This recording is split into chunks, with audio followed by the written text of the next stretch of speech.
Good evening, I'm Maria Garcia. Welcome to ABC-7 Extra. It's really common for city council or even county commissioners to get a lot of attention. They have the power to make decisions that affect so many of us and control hundreds of millions of your tax dollars. But there are other people making equally impactful decisions that often no one is watching closely. We're talking about boards that control a lot of money and make decisions that really affect the community. Joining us to explore this tonight, Dee Margo, who has served on dozens of boards, including recently the EPISD Board of Managers, and Jon Law, president of the Paso del Norte Health Foundation, which is developing a program to prepare board members for service. You can email us your comments and questions now to ABC-7 Xtra at KVIA.com. You can also reach us at 915-496-1775. Tweet me at MariaGABC7 and use the hashtag ABC7Extra. And as we've told you, there are many boards that manage hundreds of millions of your tax dollars, and often no one is watching them closely. Until it's too late, generally. And this week, we explored the mistakes that can lead to neglect, waste, and in some cases, even crime. It's a story you saw only on ABC-7. There are ramifications to your actions, and people ought to understand that. Dee Margo has served on dozens of boards, including leading the former El Paso School District Board of Managers. The state appointed him after it dismantled the elected board that oversaw then-Superintendent Lorenzo Garcia, now convicted of corruption. EPISD's board has a $477 million budget. Margo says a lot of board members from different organizations often don't take board service seriously. They really only wanted the prestige of being listed as a board member. If you are content with the status quo, you're everybody's friend. Local veterinarian Rick Bonar served on one of the most powerful boards in the city, the Public Service Board. But once you become a change agent and once you start to push the boundaries, wait a second, now you're stepping on people's toes. The PSB controls public land and water rights and has a budget of almost $400 million. Bonar led efforts to make the organization more transparent and efficient. He and Margo say being a board member requires a lot of research to hold administrators accountable, even if on the surface there's nothing wrong. Some good came out of what I did, which was to, trust but verify. Another example, the founding and current Children's Hospital Board have come under fire for actions or inactions that led to the bankruptcy of the hospital taxpayers paid to build. Founding Children's Board member Dr. Carlos Gutierrez admitted on ABC-7 Extra he regretted agreeing to the agreements between Children's and UMC and acknowledged he let others deal with the details. We placed a lot of trust in both our CEOs. In a recent court hearing, founding Children's Board member, attorney Sam Legate, admitted under oath he followed fellow board member Ron Acton's votes when it came to financial matters. Quote, if he voted yes, I voted yes. If he voted no, I voted no. Legate later said, quote, I wasn't the big money guy on this, end quote. He virtually admitted he did not do his own due diligence. County Judge Veronica Escobar, who advocated for the Children's Hospital in 2007 as a county commissioner, has been frustrated by the hospital board's failed oversight. You don't, roll over and say, okay, whatever you want. Legate also admitted to essentially following UMC CEO Jim Valenti's orders on big decisions, like hiring the first Children's Hospital CEO. Quote, I hate to admit how it worked, but Jim and I talked about it. I asked Jim, who do you want? And he said, I want Larry. And I made it happen. You have a moral, ethical obligation when you vote. You better hope you're right. It's important. It's important to the community. A community that has some of the lowest turnout when electing board members with a lot of power. And disengaged voters who elect or appoint disengaged board members has proven disastrous. You ought to vote like you're hiring that person. Because that person will make decisions that impact your pocketbook. Maria Garcia, ABC-7. Let's start our discussion now. Joining us, Dee Margo and Jon Law, president of the Paso del Norte Health Foundation. Thank you for joining us tonight. Sure. Good evening. Let's start with some of the examples we heard there. How concerning is it, Dee, when you have a board member of a complex, multi-million-dollar organization essentially saying, I just voted the way the person next to me, who I thought was a numbers person, voted? Well, he was under oath, so you got to honor his honesty. But yeah, that does occur probably in a lot of organizations and anything like that. But again, there's a fiduciary responsibility on behalf of the board member to read the information and study it, and what they don't understand to make inquiries. I mean, you're taking on a huge responsibility. This is a massive commitment. Your decisions are incredibly consequential, not just to the organization, but to the community. And it's really a lot of information that many times you have never been exposed to, so it requires a lot of time commitment. It requires a lot of research. Yeah, board members need to show up for board meetings having reviewed the materials, reviewed the financials, and really have done their homework. And sadly, I think in a lot of cases, that's not done. Why do you think that's not done? I think for many people, they don't have a full understanding of their role as a board member and the responsibilities that come with that role. You know, Dee mentioned their fiduciary responsibility, which is a key responsibility as a board member of any organization. And I also don't think many of our board members, particularly of nonprofit organizations, know that they themselves can have personal liability if things go south. And when you say personal liability, can you explain that for our viewers? What does that mean? It means that in certain circumstances, they individually could have to contribute financially to bail out an organization if poor financial decisions are made. You know, we also heard Sam Legate under oath saying, you know, I basically made happen whatever Jim Valenti wanted in some cases. How important is it to really deliberate decisions and to vet information, vet decisions properly? How important is that? Well, you're making in most cases, you're voting on that particular issue. So if you're uninformed about it or need more information, then you need to make the inquiries. You know, going back to what John said about people being unprepared, you know, we see the full range. We'll see, in most cases, they're not as prepared as they needed to be, nor did they ask enough questions in advance. And then sometimes questions that are in the information, you can tell they'll ask at the board meetings about information that's already been covered in your board packets. And then it just continues to create time-consuming board meetings over information that was already provided, but they're reiterating it because the individual did not properly peruse the information. Further illustrating they didn't do their due diligence. And so, but you know, you run the whole gambit. You can have a small 501c3 that just does good work in the community, to those that have lots of employees with large budgets. And there's a degree of responsibility that escalates the higher the fiduciary responsibility. And you're handling, in many cases, a lot of money, whether it's donor money or whether it's taxpayer money. Right. I mean, so the community is trusting you with, in some cases, hundreds of millions of dollars. And so I think it's incredibly important to have somebody with financial acumen on the board, or if you don't understand it, to try your best to understand it and ask questions until you get it. That I think is part of the responsibility of the board is to develop itself such that there are diverse skills. However, you know, I think unlike what was said in the video, you don't want to just defer to the person with the skill set that's most relevant to a question. You want to use that person as a resource so you can make your own thoughtful decision about whatever needs to be done.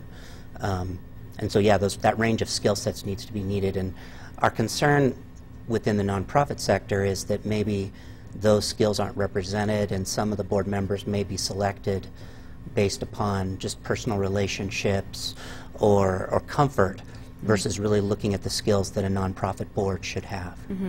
Yeah, we end up dealing with, we're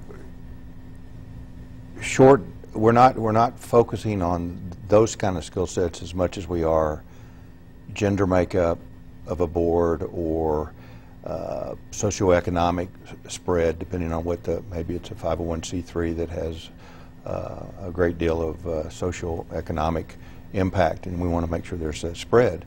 But boards need to make sure that the people that they're bringing on who meet whatever gender requirements are or socioeconomic requirements or whatever, that they're competent in the financial side to fulfill the board membership.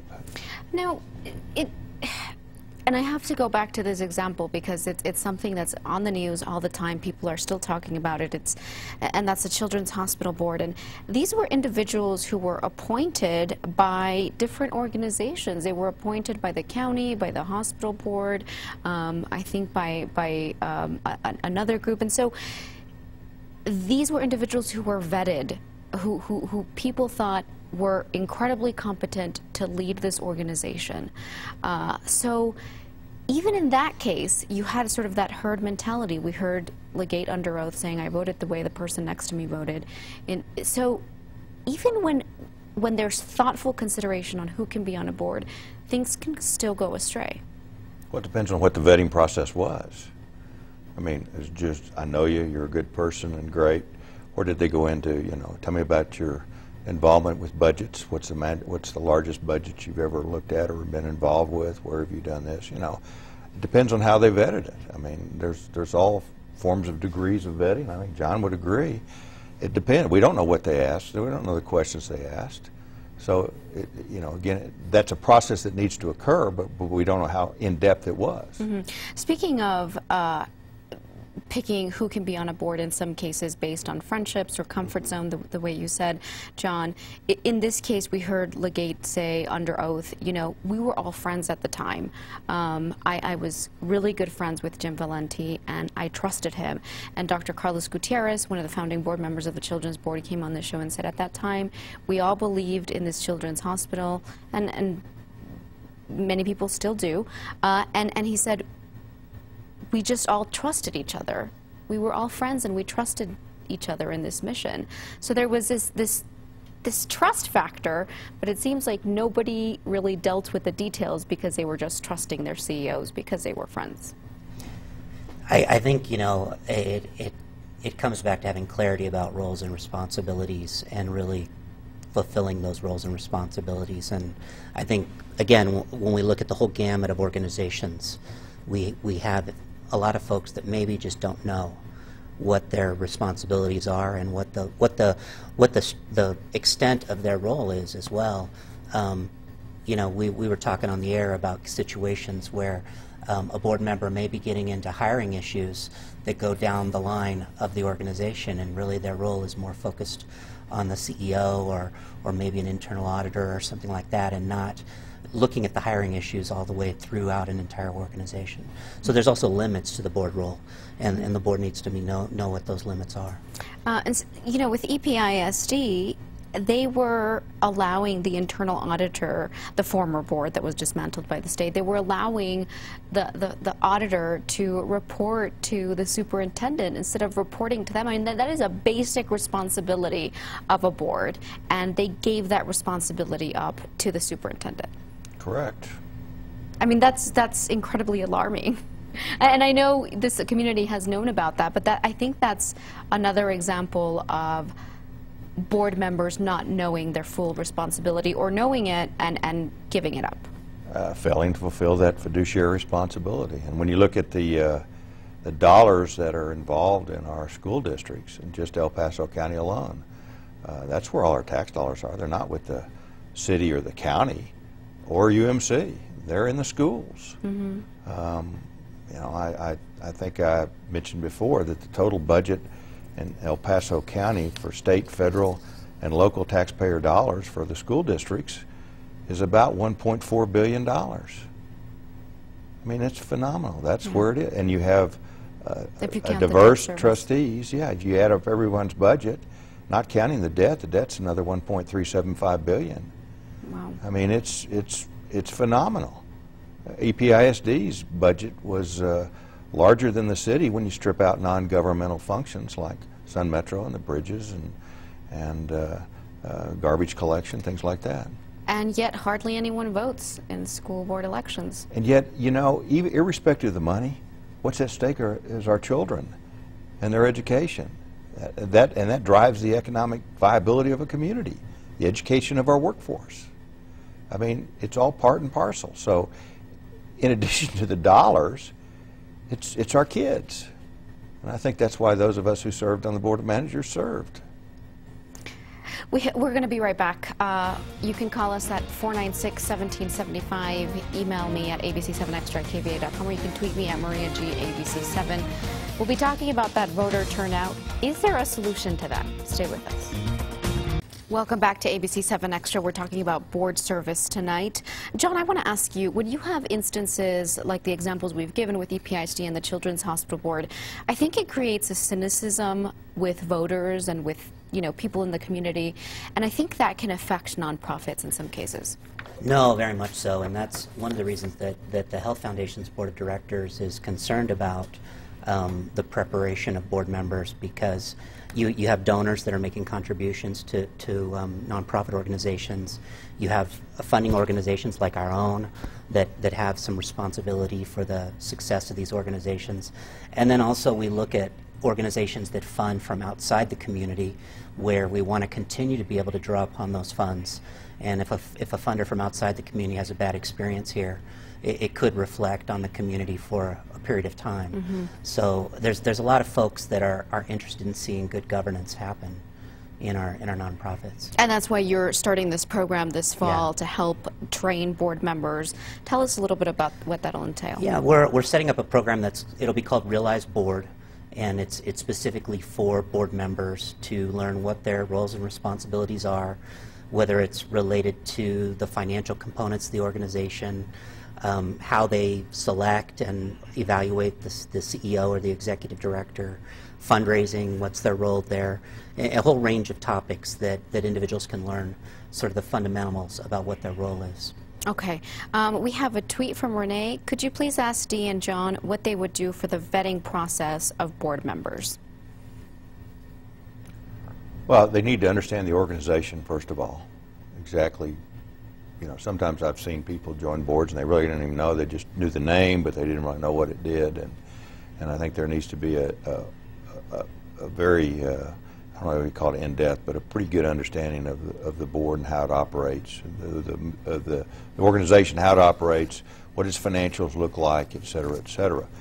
And then from there you determine, you start looking at the qualities that the board member would have to bring there.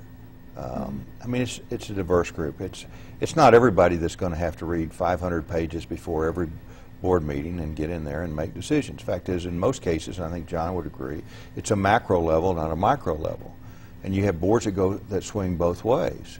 That sometimes they'll be so macro that they're not questioning, or they'll start getting into the micromanaging of the organization, and that's just as detrimental as not fulfilling the oversight role. So, you know, there is a balance.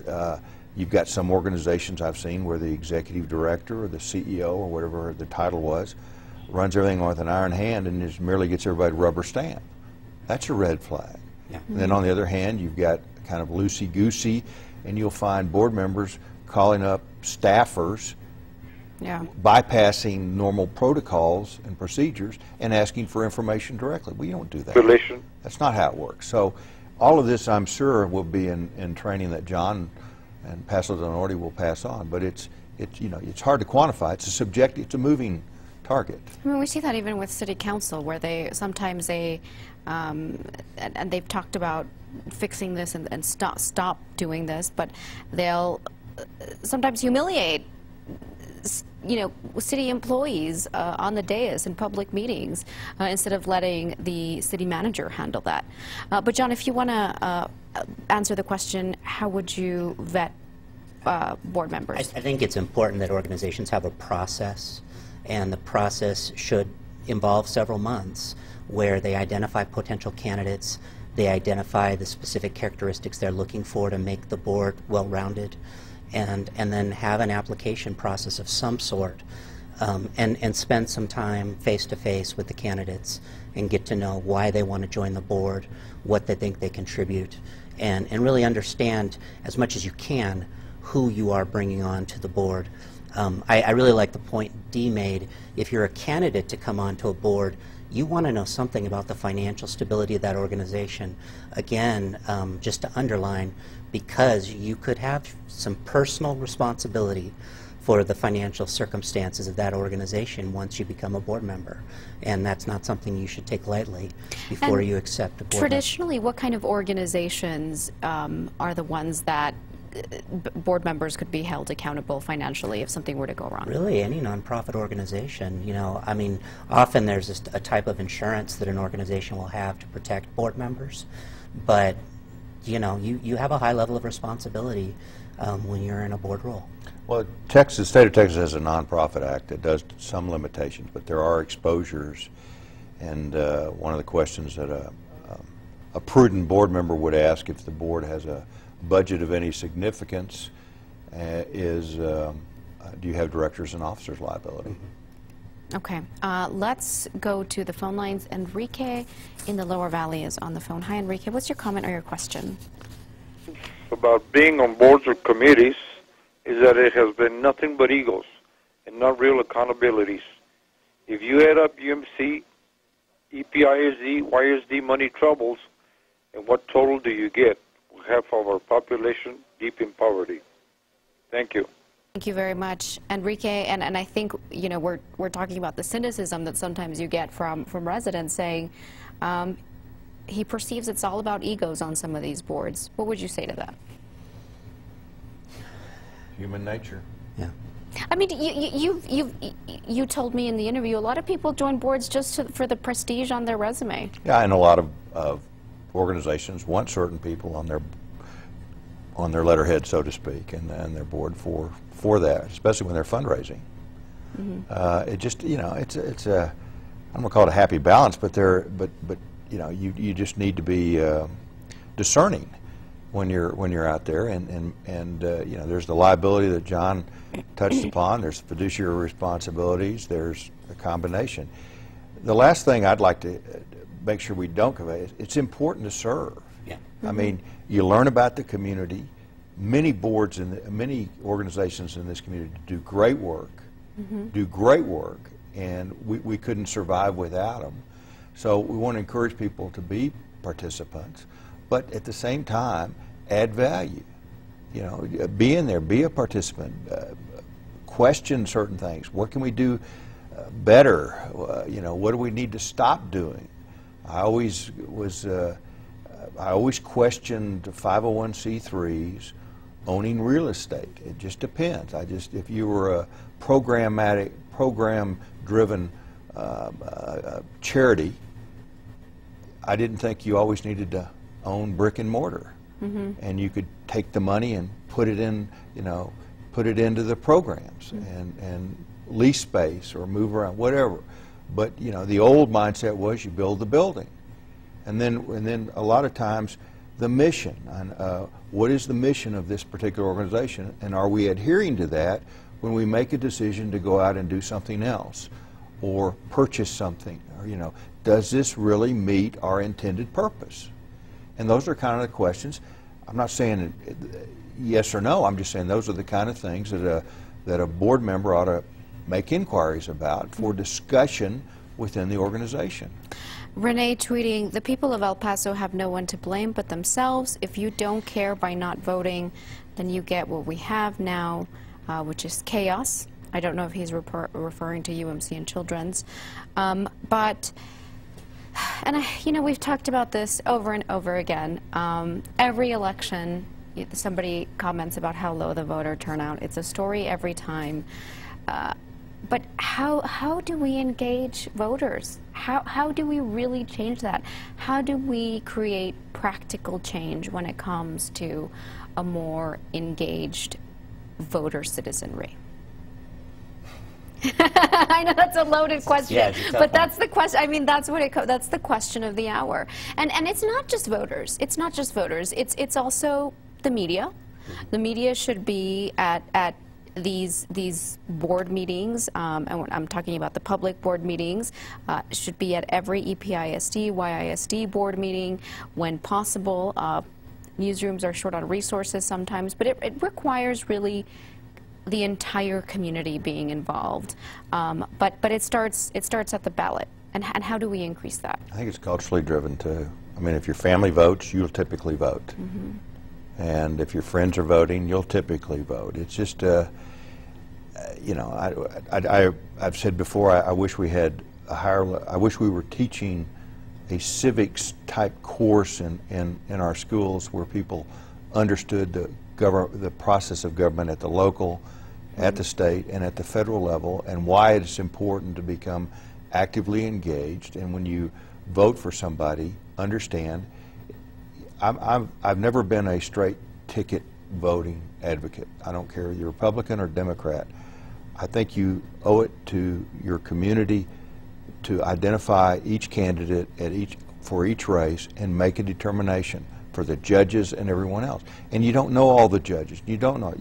We'll go out and seek the information. There are opportunities to do that, but I think if your parents were voting, you have a chance. You typically will vote, and so it's partially our educational process, in my opinion, and partially our cultural family way we're brought up. If it's important, it's important. If it's not, it's not. I think employers can help the situation by giving a little flexibility when it's time to vote on election days, and also just communicating about the fact that the election's going on without advocating for any candidates. I know in our office, often our staff, you know, we'll make sure they have the time if they want to go vote, that they can do so, and I think that's helpful as well. Yeah, I'm on a board of a PAC in Washington, and they've been doing polling after every election since 2000. And what they've determined is that the greatest source of information for an employee is not, at time of voting, is not the candidate, it's not the party, not a labor union, it's the employer. Wow. They want to know what does the employer think. And there are very legal ways for that employer to make known what's important to that firm and what affects their job. Interesting. We have to take one last break. When we come back, we're going to continue the conversation, take more of your tweets. Stay with us. You're watching ABC-7 Extra. You can tweet me at Maria G. ABC-7, call us at 496-1775, or email me at ABC7Extra@KVIA.com. We'll be right back. Welcome back to ABC-7 Extra. We have an email from Barbara for Dee. Is there one thing as a board member you wish you would have finished at EPISD, i.e. closing schools? Do you think the current board is strong and can do this job? I'm very optimistic that the board will continue the work that we did for the 2 years we were there. What would I wish for that we didn't have? We needed more time. We couldn't implement some of the things that we had studied and brought forth. And that, in fact, it's ironic. There was a bill that just passed by Representative Huberty in the legislature this past session that will allow a board of managers another 2 years on top of ours. We were mandated by statute at the time to have only 2 years. And they will now allow up to another 2 more years. I used to tell Commissioner Williams I wish we had 3 years. I think that would have allowed us the opportunity to have an impact on the culture of the organization and to complete things. I mean, there's still an ongoing FBI investigation. They're trying to deal with all the financial issues related to the structures, the new headquarters, all these things, teacher salaries, and you know, a lot of things still going on. And but I'm very optimistic that the trustees will fulfill their obligations properly. Mm-hmm. And going back to what we were talking about with voter engagement, I think it's a cyclical process. It's a cycle, and it's also about upward mobility. I think you know, it's obvious. Statistics show that more affluent, educated people vote more than poor people, and so if again, if you don't have an educated workforce and if you're not investing in education, that's what it comes down to. Education. That's how you. That's the best economic investment injection. And so, if you have disengaged voters who aren't paying attention to the board and disengaged board members who aren't paying attention to the school district, then it just becomes sort of this cycle of poverty in some cases and disengaged voters. But, you know, it's also a pocketbook issue. People talk about voting from a pocketbook issue and all politics being local and everything. The average home value in EPISD, in the EPISD district on the tax rolls is $123,000. It's a $1,500, almost $1,600 tax bill. May even be going up. That to me would be enough to provide an impetus. But I think part of the problem is most of us pay our taxes through our mortgage payments. Mm-hmm. So we don't think about it. Those of us who have paid it in a lump sum every year, hey, this is important. When you look at that tax statement that has your EPISD, the county hospital, the city, the county, you know, you sit there, well, wait a minute, you know, I need to be engaged. This is a lot of money. Right, and when you pay it through your mortgage, you don't see the bill, hardly, out of sight, out of mind. Yeah. All right, well, thank you so much for joining us. We've run out of time. Thank you so much. Thank you. And thank you for joining us here on ABC-7 Extra. We hope you found this informative, and we'll see you next week. Bye-bye. How many years old?